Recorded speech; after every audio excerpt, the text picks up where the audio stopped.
Haleluya, niko kwenye hii sehemu na kufundisha aina za uchawi, na sehemu iliyopita nimefundisha kuhusiana na uchawi wa fikra. Nataka nikufundishe namna gani uchawi unafanya kazi ili ujue namna ya kuepuka. Kuna watu wamelogwa kwa sababu walikosea tu madhabahu. Amina, yaani kuna mtu aliingia mahali ambapo hakupaswa kuingia. Aliingia kwenye madhabahu ambayo sio ya Mungu.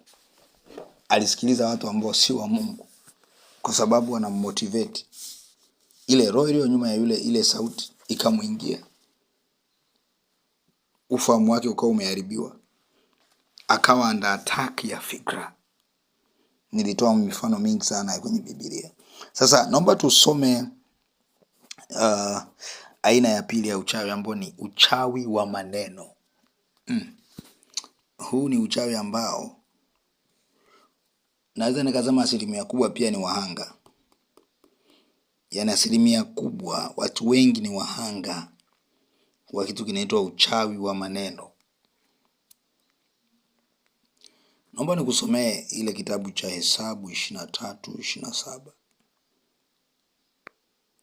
Inasema, kisha Balak akamwambia Balaamu, haya njoo sasa nikupeleke mahali pengine, labda Mungu ataridhia kwamba unilanie watu hao huko. Huu ni uchawi aliokuwa anaufanya hapa Balaam, unajulikana kama uchawi. Ni uchawi kwa sababu gani? Kwa sababu alichokuwa anakifanya ni nini? Alikuwa anafanya kinyume na mapenzi ya Mungu. Kumbuka hawa ni wana wa Israeli, wametoka huko Misri, wako njiani. Then Balak ambaye nadhani kwa mfalme wa Amoni huko, okay, anamuita Balaam aje awalaani wana wa Israeli. Maana yake awaloge. Hiyo ndo maana yake. Ndo maana Biblia ukija ukasoma vizuri kwenye kitabu cha Yoshua, utaona inamuita Balaam kama mchawi. Kwa sababu gani? Alikuwa nabii wa Mungu, lakini kwa sababu ya ile tamaa ya fedha, na watu wengi wamegeuzwa hapa kuwa wachawi, akawa yuko tayari kufanya chochote kile ili mradi alipwe. Kwa maana yake ni nini? Shetani akaanza kumtumia kwenye kazi zake. So tuna watu makanisani ni manabii wa Mungu, alichoa mafuta na Mungu, lakini kwa sababu ya tamaa ya fedha ni wachawi. Kwa sababu wanachofanya nini? Kulaani washirika. Ni vitisho. Wanachofanya ni uchawi wa maneno. Hawa ndio utasikia hakuna anayeondoka kwenye hili kanisa akafanikiwa. Hapa ndio utasikia ukiondoka hapa lazima ukafe. Huyu tayari kaanza kitu kinaitwa uchawi wa maneno, japokuwa ni nabii. Ndicho kilichomkuta Balaamu. Ni nabii wa Mungu, anaisikia sauti ya Mungu, lakini anaitwa kwenye ajenda ambazo zipo kinyume na mapenzi ya Mungu. Na Mungu alimkataza mara ya kwanza, akarudia kuuliza. Unajua Mungu akikwambia usifanye kitu fulani, afu karudia kuuliza, hiyo ni alama ya kiburi. Hata kama akisema ndio, hajasema ndio.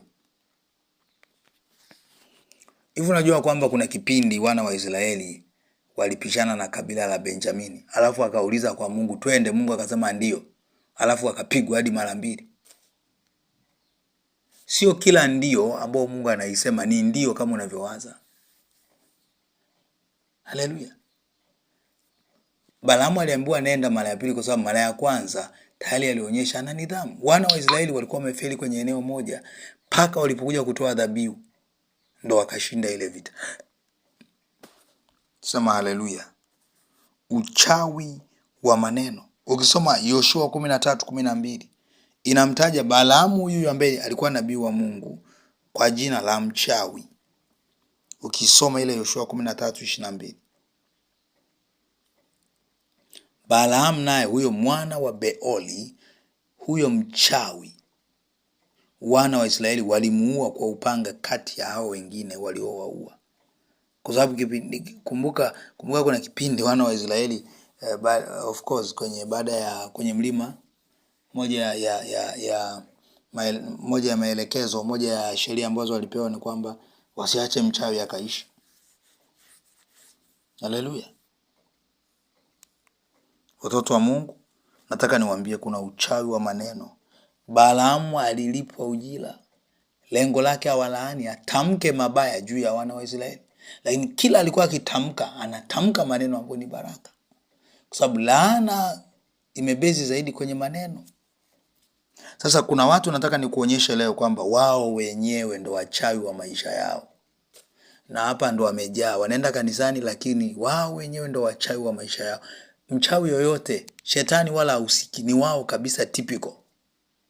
Wala Mungu hahusiki, wala sio shetani, ni wao na maisha yao, wameamua kujiroga. Tusome Misali 6:2. Misali 6:2.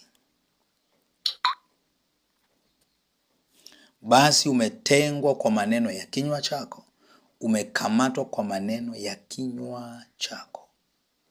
So kuna watu wamekamatwa kwa maneno ya vinywa vyao.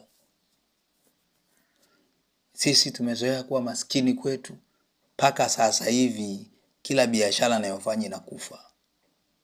Mimi kwa kweli sihitaji kuolewa tu, bora tu niwe single hivi. Anatafuta mme mpaka leo, ana miaka 40. Ni maneno yake aliyoyasema ambapo ni uchawi. Nimekuambia uchawi ni nini? Uchawi ni namna yoyote ile. Uchawi kazi yake ni kupindua mapenzi ya Mungu. So ukijitamkia mambo ambayo ni kinyume na mapenzi ya Mungu, umejiroga mwenyewe. Ndio maana moja ya njia ya kujua kwamba mtu fulani mchawi, anaongea nini kila wakati. Ukiona mtu anaongea negative, kwa kweli hapa hatutaweza. Kwa kweli hapa tayari kuna roho ya uchawi ndani yake inamfuatilia. Huyo anakuelekea ni mchawi. Haleluya. Mimi sitaoa. Mimi siwezi biashara. Mimi ni hiki. Mimi ni hiki. Badala ya wachawi wakae huko walikokaa wayatamke hayo, wewe ndo unajitamkia mwenyewe. Umekamatwa kwa maneno ya kinywa chako. Kuna mama mmoja baada ya miaka mingi sana kwenye ndoa, hapati mtoto.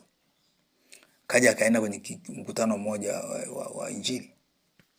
Wakati anaombewa, Roho Mungu akafunua kitu. Of course yale mapepo yakaanza kuongea. Yakasema huyu akiwa mdogo sana, wadogo zake wawili waliokuwa mapacha walijinyea, akaambiwa na mama yake awasafishe. Alilalamika sana, afu baadaye akasemaje, kwa kweli mimi sitakuja kuzaa. Alijiloga mwenyewe asije kubeba mimba. Maandiko yanaposema umekamatwa kwa maneno ya kinywa chako, kwa maana nyingine maneno yako ni mlango wa wewe kukamatwa. Sio umejikamata, umekamatwa. Maana yake ni nini? Haya mapepo yaliingia kwa sababu gani? Maneno aliyoyasema yalifungua mlango wa yeye kukamatwa kwenye eneo la uzao, kwa sababu maneno yalikuwa yanapingana na uzao. Haleluya. Hiyo ni eneo la kwanza, mtu anajiloga mwenyewe kwa uchawi wa maneno. Alafu mingine ndio kwenye madhabahu za giza. Hapa ndo wachawi wanakeshaga saa 6 hadi asubuhi. Wanasema huduma yake haitakuwa, tunamrudisha.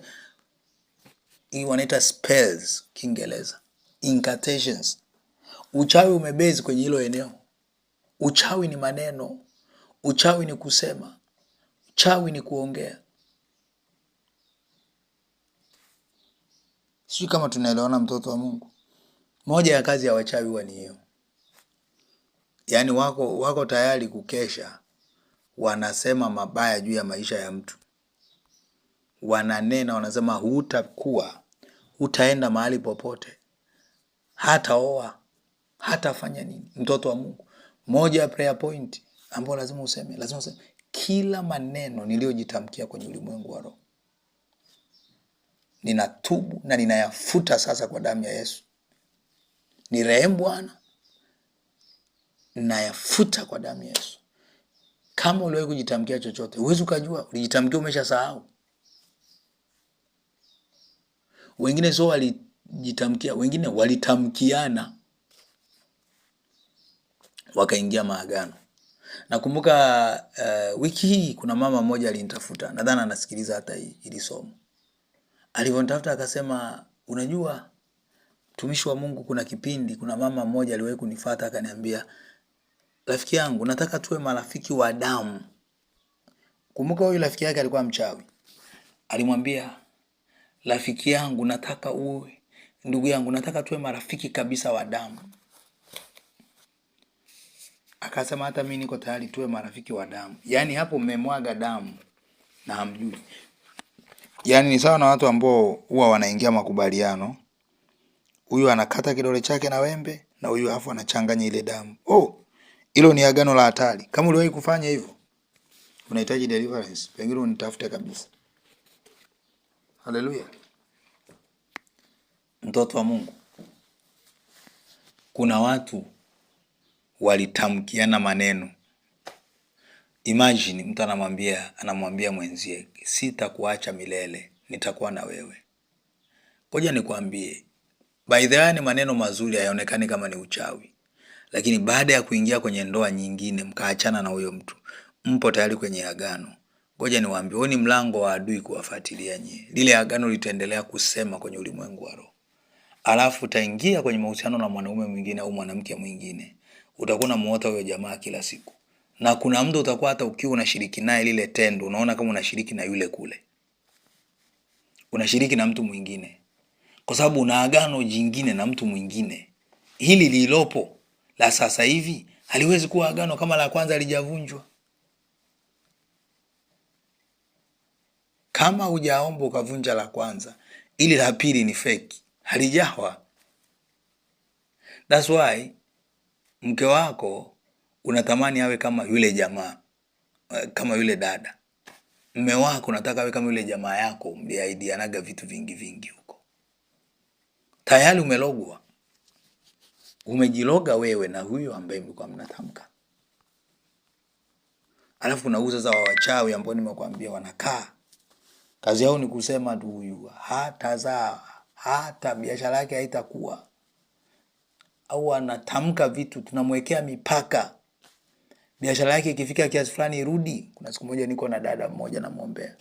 Wachawi walichofanya ni nini? Kwenye biashara yake ni kwamba anauza pipi tu na jojo na nini. Vile vitu vya bei kubwa wameweka mpaka. Kwamba atauza pipi, jojo na vitu vidogo vidogo. Vingine vyote hatauza. Maana yake ni hatapata faida.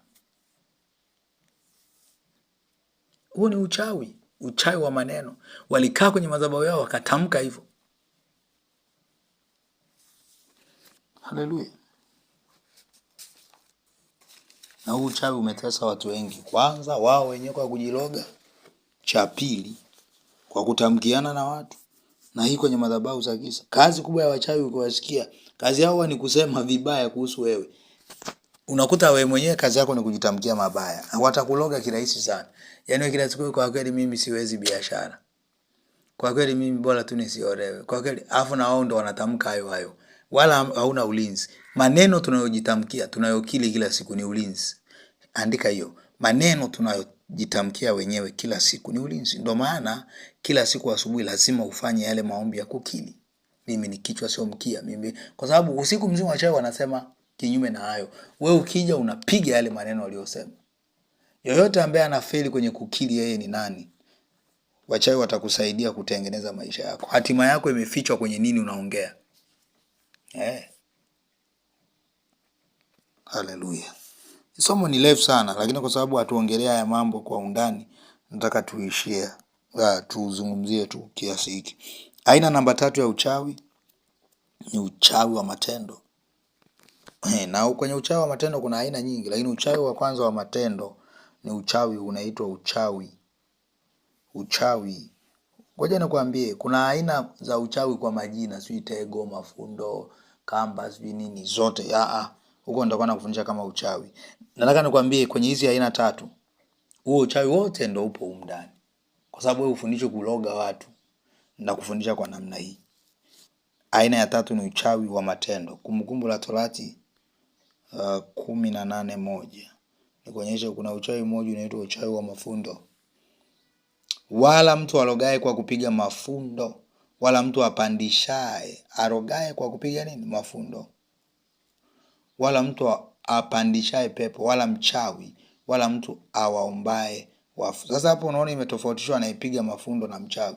Mchawi kibiblia ukifuatilia tu ni mtu ambaye anapindisha njia za Bwana, mapenzi ya Bwana. Anaweza hata akawa ashikagi matunguli. Ndio maana uchawi ni moja ya matendo ya mwili.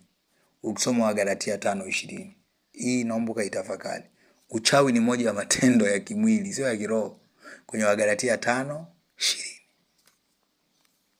Haleluya. So tunaona hapa kuna kupiga mafundo. Sasa huu ni uchawi wa matendo nimekwambia. Unajua ukoje?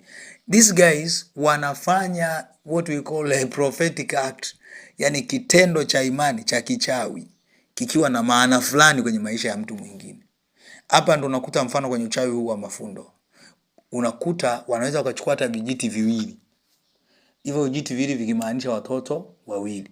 Alafu wanafunga kamba wakiwa wanatamka maneno fulani. Kama ambavyo tunafunga kamba hii. Kama ambavyo kamba kijiti hiki na kijiti hiki havitaachana, ndivyo ambavyo hawatakuja kupata mtoto, au ndivyo ambavyo hawataweza kupiga hatua. Wengine wanafanyeje? Wanachukua jina lako, wanaliandika, wanaweka kwenye kufuli, alafu wanachomeka kwenye kile kishimo cha kikufuli, alafu wanaingiza, wanafunga na funguo sha, alafu wanaenda balani, wanatamka, wanasema hivi: kama ambavyo funguo na kufuli vilivyo mbali, ndivyo ambavyo mtu huyu ambaye jina lake liko humu hatafunguliwa paka funguo hii na kufuli hii vimepatikana. Wanarusha kwenye bahari, funguo kule, kufuli kule. Nataka nikwambia mambo wanafanya hadi kanisani, kwa sababu ni uchawi. Nimekwambia upo kanisani siku hizi. Unajua kuona makanisa ile wanachukua jina mtu anaweka chini afu anaanza kulikanyaga.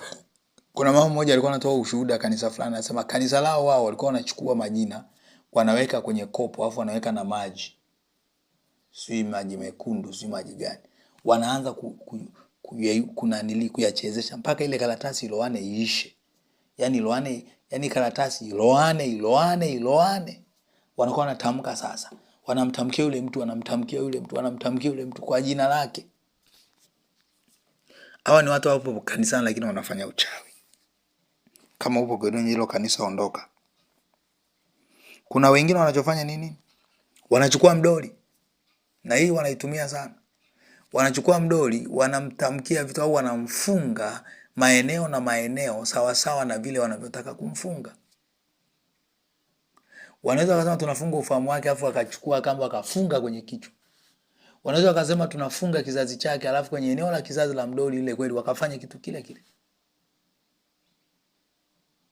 Wanaweza wakasema huyu kuanzia leo atachakaa, hatafanikiwa. Wanamvalisha manguo yaliyochakaa kama mdoli. Yaani wanafanya matendo ya kichawi. Kwa lazima ujue kuomba. Kila tendo la kichawi lililofanyika kinyume na hatima yangu nalivunja kwa jina la Yesu. Ninaposema hivi unaweza kusimamisha ukaanza kuomba hiyo prayer point. Kila tendo lililofanywa la kichawi kinyume na hatima yangu, kufunga ndoa yangu, kufunga uchumi wangu, kufunga chochote, kwa jina la Yesu Kristo nateketeza chochote kilichotumika kunifunga. Wanaweza wakatumia mdoli, kufuli. Wanaweza wakatumia kufuli, mdoli, paka. Mfano kuna mtoto mmoja alizuiliwa asiongee kwa sababu alichukua kifaranga wakakinyonga, kama ambavyo kinakauka sauti njui, na ndivyo ambavyo hataongea maneno yanayoeleweka.